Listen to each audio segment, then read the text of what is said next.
আজকে mechanics of machinery 1 এই ক্লাসটা আমি নিচ্ছি, সুপারভাইজিং ক্লাস 1। সবাই এই ভিডিওটা ভালো করে দেখবেন। আজকে ক্লাসটা ফুললি থিওরি বেসড। আমি চেষ্টা করব যেন থিওরিগুলো ভালো করে বোঝানো যায়। ক্লাসে যেগুলো পড়াচ্ছি সেগুলো থেকেই পরীক্ষায় আসবে, সো ক্লাস লেকচারগুলো ফলো করা খুবই ইম্পর্টেন্ট। তো আমরা শুরু করি। প্রথমে দেখেন, আমাদের যে টপিকটা সেটা হলো ভাইব্রেশন। আজকে আমরা পড়বো। সেই ভাইব্রেশন বিভিন্ন টাইপের হইতে পারে। একটা হলো ফ্রি অর ন্যাচারাল ভাইব্রেশন, একটা হলো ফোর্স ভাইব্রেশন, আর একটা হলো ড্যাম্প ভাইব্রেশন। ঠিক আছে? যখন ন্যাচারাল ভাইব্রেশন হয় তখন এটার মধ্যে কোনো এক্সটার্নাল ফোর্স থাকে না। ঠিক আছে? তো আপনাকে যদি জিজ্ঞেস করি যে ফ্রি ভাইব্রেশন কাকে বলে, তাহলে হলো যেখানে কোনো এক্সটার্নাল ফোর্স থাকবে না, মানে বাইরে কোনো ফোর্স প্রয়োগ করা হবে না কন্টিনিউয়াসলি। প্রথমে একটা ইনিশিয়াল ডিসপ্লেসমেন্ট এটার মধ্যে দেওয়া হবে, পরে অটোমেটিকলি সে নর্মালি ভাইব্রেশন করতে থাকবে। যেমন জেলি, হ্যাঁ, জেলিরে যদি আমরা একটু হালকা প্রেস করে ছেড়ে দিই তখন এটা কিন্তু অটোমেটিকলি ভাইব্রেশন করতে থাকে। তো ওই ভাইব্রেশনটাকে বলা হয় ফ্রি অর ন্যাচারাল ভাইব্রেশন। এখানে এই যে এতটুকু যে সংজ্ঞা দেওয়া আছে সেই সংজ্ঞাটাই আপনারা লিখবেন পরীক্ষায়। ঠিক আছে? আর সেই ভাইব্রেশনের জন্য যে ফ্রিকোয়েন্সি দরকার হয় সেই ফ্রিকোয়েন্সিটা হলো ফ্রি অর ন্যাচারাল ফ্রিকোয়েন্সি। আর এক্সটার্নাল ফোর্স যখন এটার মধ্যে কন্টিনিউয়াসলি প্রয়োগ করা হবে তখন এটাকে বলা হয় ফোর্স ভাইব্রেশন। ঠিক আছে? যখন আমরা কোনো এক্সটার্নাল ফোর্স প্রয়োগ করে থাকি, যেমন মনে করেন কোনো একটা বস্তুরে আমি কন্টিনিউয়াসলি প্রেস করতেছি, তখন এটার মধ্যে যে ভাইব্রেশন কাজ করবে তখন এটাকে বলা হয় ফোর্স ভাইব্রেশন। ফোর্স ভাইব্রেশনের সাথে যে ফ্রিকোয়েন্সিটা থাকে সেটাকে বলা হয় ফোর্সড ফ্রিকোয়েন্সি। আর ড্যাম্প ভাইব্রেশন হলো যেখানে ফোর্সটা কন্টিনিউয়ালি রিডাকশন করা হবে। মনে করেন প্রথমে আমি এতটুকু ফোর্স দিলাম, পরে আস্তে আস্তে ফোর্সগুলো কমাই দিলাম, তখন এর ফলে যে ফ্রিকোয়েন্সিটা তৈরি হলো, এই যে ফ্রিকোয়েন্সির কার্ভটা, তখন এটাকে বলা হয় ড্যাম্প ভাইব্রেশন। এখানে সংখ্যাটা দেওয়া আছে। তারপর দেখেন, এই যে আমরা ফ্রি ভাইব্রেশন করছি, সেই ফ্রি ভাইব্রেশনটা বিভিন্ন টাইপের হইতে পারে। একটা হলো লঙ্গিটিউডিনাল ভাইব্রেশন, একটা হলো ট্রান্সভার্স ভাইব্রেশন, আর একটা হলো টরশনাল ভাইব্রেশন। লঙ্গিটিউডিনাল ভাইব্রেশন কি? মনে করেন একটা শ্যাফট আছে এরকম টাইপের, হ্যাঁ, এই শ্যাফটের নিচে হলো এরকম একটা বস্তু লাগানো। তো আমরা যদি এটার মধ্যে হালকা একটা ইনিশিয়াল ডিসপ্লেসমেন্ট দিয়ে, মনে করেন এখানে ইনিশিয়াল ডিসপ্লেসমেন্ট দিয়ে আমি ছেড়ে দিই, তখন দেখেন জিনিসটা কিন্তু এই বরাবর সামনে পিছনে লম্বি ভাবে ভাইব্রেশন হইতে থাকবে। তখন এটাকে বলা হয় লঙ্গিটিউডিনাল ভাইব্রেশন। আর ট্রান্সভার্স ভাইব্রেশন কি? যখন আমরা এই দণ্ডটাকে ডান পাশে নিয়ে, মনে করেন এভাবে বাঁকিয়ে ডান পাশে নিয়ে ছেড়ে দিব, তখন জিনিসটা একটা পেন্ডুলামের মতো এভাবে ঝুলতে থাকবে, তখন এটাকে বলা হয় ট্রান্সভার্স ভাইব্রেশন। আর টরশনাল ভাইব্রেশন হলো যখন এটাকে মুচড়ানো হবে। ঠিক আছে? যখন আমরা একটা ক্লকওয়াইজ বা এন্টি ক্লকওয়াইজ আমরা যখন এটাকে মুচড়াবো, এই যে দেখেন চিত্রে দেওয়া আছে, তখন এটার মধ্যে যে ভাইব্রেশনটা হবে, ঠিক আছে, তখন এই ভাইব্রেশনটাকে বলা হয় আপনার টরশনাল ভাইব্রেশন। তাহলে ফ্রি ভাইব্রেশন কয় প্রকার? 3 প্রকার। একটা হলো লঙ্গিটিউডিনাল ভাইব্রেশন, ট্রান্সভার্স ভাইব্রেশন, আর এটা হলো টরশনাল ভাইব্রেশন। ঠিক আছে? তো এখন দেখেন, আমরা যে জিনিসটা পড়বো সেটা হলো লঙ্গিটিউডিনাল ভাইব্রেশনের ন্যাচারাল ফ্রিকোয়েন্সি। আমরা একটা কথা বলছিলাম যে ফ্রি ভাইব্রেশনের যে ফ্রিকোয়েন্সিটা থাকবে সেটাকে বলা হয় ন্যাচারাল ফ্রিকোয়েন্সি অথবা ফ্রি ফ্রিকোয়েন্সি, তাই না? প্রথমেই আমরা দেখেছিলাম। আপনারা যারা দেখেন নাই তারা প্রথম দিক থেকে আবার দেখে আসবেন। তো এই ফ্রিকোয়েন্সির যে কার্ভটা বা যে ইকুয়েশনটা ফর্ম করা হবে, সেই ফর্মটা বিভিন্ন মেথডে করা হয়। এখানে একটা মেথড দেওয়া আছে, সেটা হলো ইকুইলিব্রিয়াম মেথড। ঠিক আছে? ইকুইলিব্রিয়াম মেথডে আমরা কি করব দেখেন, এটা হলো নরমাল একটা স্প্রিং, হ্যাঁ, এটা হলো নরমাল একটা স্প্রিং। সেই স্প্রিং এ আমরা একটা মাস ঝুলাই দিছি, হ্যাঁ, মাস ঝুলাই দিছি। তো মাস যদি ঝুলাই দিই তখন সেটার মধ্যে দুই ধরনের ফোর্স কাজ করে। একটা হলো মাসের কারণে বস্তুর যে ওজনটা আছে সেটা হলো W=mg, যেটা নিচের দিকে কাজ করে। কোথায় কাজ করে? নিচের দিকে। ঠিক তার বিপরীত দিকে একটা রেস্টোরিং ফোর্স কাজ করে। আমরা জানি কি, প্রত্যেক ক্রিয়ার একটা সমান এবং বিপরীত প্রতিক্রিয়া আছে, নিউটনের তৃতীয় সূত্র, রাইট? তো W=mg যখন আমরা ঝুলাবো তখন এর বিপরীতে একটা রেস্টোরিং ফোর্স কাজ করবে, যেটার নিয়ম হলো F=kx। ঠিক আছে? আমরা ছোটবেলায় পড়ে আসছি। এই কে এর পরিবর্তে এখানে আমরা এস ইউজ করছি এস, ঠিক আছে, আর এক্স এর পরিবর্তে আমরা ইউজ করছি ইনিশিয়াল ডিসপ্লেসমেন্ট। ঠিক আছে? এসটা কি? এসটা হলো স্টিফনেস, ঠিক আছে, যেটাকে আমরা বাংলায় বলি স্প্রিং ধ্রুবক। ঠিক আছে? আর এক্সটা হলো ইনিশিয়াল ডিসপ্লেসমেন্ট, ঠিক আছে? এখানে লেখা আছে, এই যে দেখেন স্টিফনেস অফ দ্য কনস্ট্যান্ট। আর এমটা হলো mass of the body suspended from the constant, আর W equal to M G. Okay, আর ডেল্টাটা হলো, ডেল্টাটা কি, যখন আমরা এর মধ্যে ইনিশিয়াল, সরি এখানে এক্স এর পরিবর্তে আমরা ডেল্টা ইউজ করছি, হ্যাঁ, এটা হলো ইনিশিয়াল ডিসপ্লেসমেন্ট। যখন আমরা এই জিনিসটাকে হালকা, আমি বলছিলাম ফ্রি ভাইব্রেশনের প্রথমে আমরা একটা ইনিশিয়াল ডিসপ্লেসমেন্ট দিই, রাইট? তো ইনিশিয়াল ডিসপ্লেসমেন্ট আমি এই যে দেখেন এখানে প্রথমে ছিল, আমরা টেনে জিনিসটাকে এক্স দূরত্বে এই পজিশনে নিয়ে গেলাম, তারপর ছেড়ে দিলাম, তখন কি বস্তুটা সামনে পিছনে যাইতে থাকবে, ঠিক আছে, আবার যাইতে থাকবে। তো এখানে তিনটা ফোর্স কাজ করবে। প্রথমে কিন্তু দুইটা ফোর্স ছিল, ডাব্লিউ ইকুয়াল টু এমজি আর এস ডেল্টা ছিল। এখানে তিনটা ফোর্স কাজ করবে। কি কি? একটা হলো তার ওজন তো অবশ্যই আগে থেকেই আছে। তারপর হলো দেখেন এটা যখন আমি ডিসপ্লেসমেন্ট করলাম তখন এটার একটা ত্বরণ থাকবে। কি থাকবে? ত্বরণ। আমরা জানি কি ত্বরণের ফলে যে বলটা কাজ করে সেটা হলো কি F is equal to M A. এর পরিবর্তে আমি লিখছি এটা একটা ডিফারেনশিয়াল ইকুয়েশনে নিছি D square x by DT square, ঠিক আছে? যারা জানেন না এটা কিভাবে আসছে তাদের উদ্দেশ্যে বলতেছি, এক্স যদি আমরা ডিসপ্লেসমেন্ট বলি তখন এটাকে যদি আমরা একবার ডিফারেন্সিয়েশন করি, ঠিক আছে, তখন আমরা পাবো কি তার ভেলোসিটি, ঠিক আছে? আর এই ভেলোসিটিটাকে যদি আমরা আবার ডিফারেন্সিয়েশন করি তখন পাবো d square x by DT square, যেটাকে আমরা বলি ত্বরণ, যেটা আপনারা আগে কোনো কোর্সে পড়ে আসছেন, ঠিক আছে? আরেকটা হলো তার রেস্টোরিং ফোর্স। আগে ছিল এস ডেল্টা, কারণ ডিসপ্লেসমেন্ট ছিল ডেল্টা, কিন্তু এখানে এক্স ডিসপ্লেসমেন্টে সরায়া আমরা বস্তুটারে ভাইব্রেশন ক্রিয়েট করছি। তাহলে এখানে যেমন এস ডেল্টাও থাকবে, সিমিলার ভাবে এখানে এস এক্সও থাকবে, কারণ এক্স ডিসপ্লেসমেন্ট আমি এই বস্তুটারে সরাইছি। এই ডেল্টাটা হলো ইনিশিয়াল ডিসপ্লেসমেন্ট, আর এই এক্সটা হলো এক্সটার্নাল ফোর্সের কারণে ডিসপ্লেসমেন্ট। এই যে দেখেন এখানে লেখা আছে, ঠিক আছে?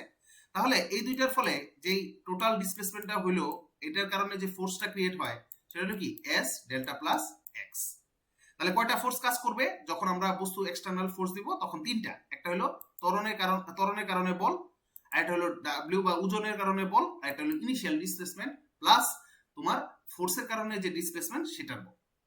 তাহলে এটার ফলে আমরা কি পাবো? একটা টোটাল রেস্টোরিং ফোর্স পাবো, সেটা হলো কি এই যে এটা। ওকে, এখানে দেখো রেস্টোরিং ফোর্সটা কিভাবে বের করে। রেস্টোরিং ফোর্সটা হলো summation of F x, summation of F x. কোন বল, যে যে বলগুলা তোমার অ্যাকচুয়ালি কাজ করে, ত্বরণের কারণে বল না কিন্তু বাকি বলগুলা, খেয়াল করো নিচের জিনিসটারে আমরা যদি প্লাস ধরি, কি ধরি? প্লাস ধরি, আর উপরের জিনিসটাকে আমরা যদি মাইনাস ধরি, তাহলে ত্বরণ বাদে আমাদের ফোর্স কয়টা ছিল? দুইটা। কয়টা ছিল? দুইটা। একটা হলো এটা, আর এটা হলো কি তার ওজন, ঠিক আছে? তাহলে তার ওজন নিচের দিকে যেহেতু আমি প্লাস ধরছি, ডাব্লিউ তো নিচের দিকে কাজ করে, তাহলে এই যে দেখো ডাব্লিউ, আর উপরের দিকে আমি কি ধরছি? মাইনাস, তাহলে কি কাজ করবে? মাইনাস ওই যে এস ডেল্টা প্লাস এক্স। তাহলে আমাদের সূত্র কি দাঁড়ায়? W minus S delta minus s x, ঠিক আছে? তো আমরা প্রথমে কিন্তু এই ডাব্লিউর পরিবর্তে এস ডেল্টা পাইছি না? কারণ দুই নম্বর চিত্রে খেয়াল করো ডাব্লিউ আর এস ডেল্টা শুধু ছিল, তাই না?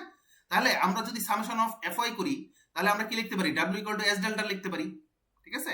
তাহলে W equal two S delta যেহেতু লিখতে পারি, এই জন্য ডাব্লিউর পরিবর্তে আমি এস ডেল্টা বসাই দিছি। তাহলে দেখো এই যে এস ডেল্টা আর এস ডেল্টা কি কাটাকাটি যায়, তাহলে কি থাকে? মাইনাস এস এক্স শুধু থাকে। তাহলে তার অ্যাক্সিলারেটিং ফোর্স আমরা দেখাইছি এম এ বা m into d square x by DT square. তাহলে এই টোটাল ফোর্সটাকে নিউটনের তৃতীয় সূত্র অনুযায়ী আমরা যদি বসাই তাহলে কি কাজ করে? এ একটা ফোর্স, আর একটা হলো কি এ একটা ফোর্স। কোথা থেকে? ওই যে বলছিলাম সামেশন অফ এফ ওয়াই, ঠিক আছে, ইজ ইকুয়াল টু কি এম এ। এই সামেশন অফ এফ ওয়াইটাই হলো তোমার মাইনাস এস এক্স, আর এম এটা হলো m d square x by DT square. তাহলে দেখো এই কোশ্চেনটা আসে না? আশা করি বুঝতে পারছো। তাহলে মাইনাস এস এক্সটাকে আমরা যদি বাম পাশে নেই তাহলে কি প্লাস এসে পড়ে, তাহলে কি দাঁড়ায়? M into d square x by DT square plus s x. এই এমটা দ্বারা আমরা যদি বোথ সাইডে ভাগ দেই তাহলে দেখো d square x by DT square, এখান থেকে এম কাটাকাটি যায়, আর এখানে এস এক্স এর নিচে এম চলে আসে, আর জিরো বাই এম তো জিরোই, ঠিক আছে? তাহলে দেখো আমরা এই যে এস বাই এমটা আছে, এই এস বাই এম এর পরিবর্তে ওমেগা স্কোয়ার লিখতে পারি, এটা আমরা ধরে নিলাম, এটা ভাইব্রেশনের রুলস। ওকে, তাহলে ইকুয়েশনটা কি দাঁড়ায়? D square x by DT square plus omega square x. তাহলে আমরা এই দুইটা সমীকরণ যদি তুলনা করি তাহলে কি আসে? Omega square is equal to আমরা কি লিখতে পারি এস বাই এম।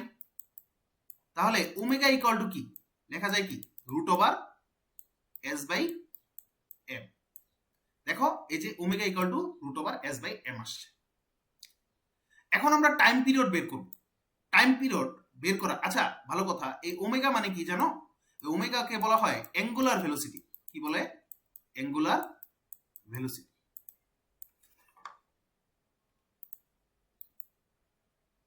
কি বলে? Angular velocity. এটার আরেকটা নাম আছে, সেটা হলো অ্যাঙ্গুলার ফ্রিকোয়েন্সি। অনেক সময় অ্যাঙ্গুলার ফ্রিকোয়েন্সি দ্বারাও ডিনোট করে। এক এক বই এক এক রকম ভাবে দেওয়া, আমি এই জন্য দুইটাই বলে দিলাম। এখন আমরা টাইম পিরিয়ড ক্যালকুলেশন করব। টাইম পিরিয়ড বের করে কিভাবে? টাইম পিরিয়ড বের করে T is equal to twice pi by omega দিয়ে, ঠিক আছে?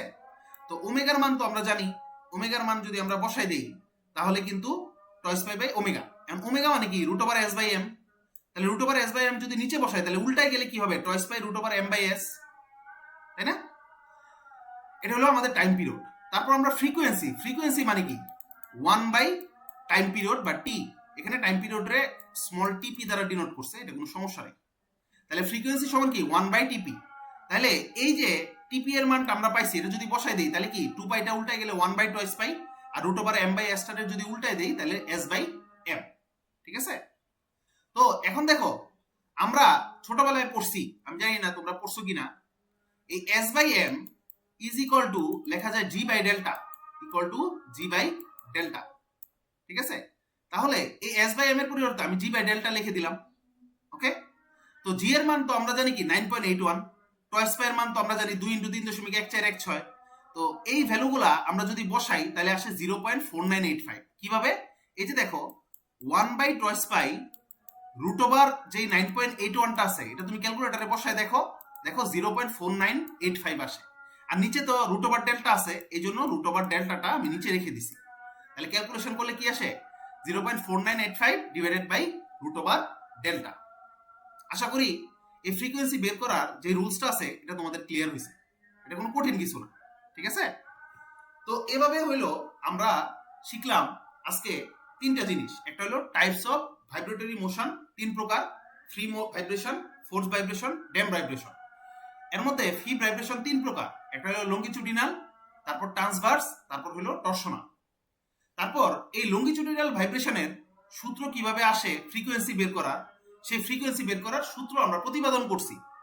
পরীক্ষায় কিন্তু এটা অনেক ইম্পর্টেন্ট, যদি আসে তোমাকে এই 3টা চিত্র আঁকতে হবে, একে তারপর ক্যালকুলেশন গুলো করতে হবে। এখানে এই যে ইংলিশ লেখাগুলো আছে, সেই ইংলিশ লেখাগুলা তোমরা 1-2 লাইন করে বলতে পারবা যে এস দিয়ে স্টিফনেস অফ দ্য কনস্ট্যান্ট বোঝায়, বাকি যে অংশ আছে এটা লেখার দরকার নেই। এভাবে করে তোমার সূত্রটা প্রমাণ করে এই ফ্রিকোয়েন্সি পর্যন্ত কিন্তু তোমাকে বের করতে হবে। কোশ্চেনটা আসবে এভাবে, find out the natural frequency of free longitudinal vibration, ঠিক আছে? অথবা আমি বলতে পারি form the equation of natural frequency of free longitudinal vibration with net sketch. তো চিত্র এঁকে আমাদের প্রমাণটা করা লাগবে। আশা করি ক্লাসটা তোমরা বুঝতে পারছো। এই ক্লাসটার জন্যই আমি তোমাদের এই অনলাইন ক্লাসটা নিলাম। এটা হলো ফার্স্ট অনলাইন ক্লাস। আস্তে আস্তে বাকি অনলাইন ক্লাসগুলোও আমি নিব। এরকম ছোট ছোট করে ভিডিও আমি আপলোড দিতে থাকবো, আমার ইউটিউব চ্যানেলে আমি আপলোড দিয়ে দিব, তোমরা ওইখান থেকে দেখে নিবা। আর একটা কথা কি, আমি ক্লাস লেকচারগুলা যেভাবে নিচ্ছি ওইগুলাই তোমরা ফলো করবা, এর বাইরে কোনো কিছু করার দরকার নেই, ওকে? যেহেতু এটা সুপারভাইজিং বা রিটেক কোর্স, আমি চেষ্টা করবো যতটুকু তোমাদের বেসিক না হইলেই না সেগুলো আমি তোমাদের দেওয়ার ট্রাই করবো। তো ক্লাসগুলো ভালো করে দেখতে হবে। এটা শুধু সুপারভাইজিং কোর্সের জন্য, এটা কিন্তু নর্মাল কোর্সের জন্য না, ঠিক আছে? সুপারভাইজিং কোর্সের জন্য আমি এটা আপলোড করে দিচ্ছি, সবাই ভালো করে দেখবা। আর মিড এক্সাম, ফাইনাল এক্সামের ব্যাপারে এখনো কোনো ডিসিশন আসে নেই, যে কোনো টাইমে হইতে পারে। সো ক্লাস লেকচার যখন আমি আপলোড করব রেগুলারলি এটা দেখে ফেলবা, ঠিক আছে? আজকে মোটামুটি 10-15 মার্কসের মতো আমি কভার করছি, এরকম আস্তে আস্তে বাকি মার্কসগুলো কভার করা হবে। মিড এক্সামের পর অথবা মিড এক্সামের মাঝামাঝি যে কোনো একটা টাইমে তোমার এক্সামগুলো হবে। এখন আমরা ডিসিশন পাই নাই, ডিসিশন যখন পাবো তখন আমি জানাই দিব, ওকে? তোমরা এসে পরীক্ষা দিবা। পরীক্ষা অবশ্যই অফলাইনে হবে, ঠিক আছে? ক্লাস আমি যদি অনলাইনে নিচ্ছি, পরীক্ষা কিন্তু অফলাইনে হবে। বুঝতে পারছি?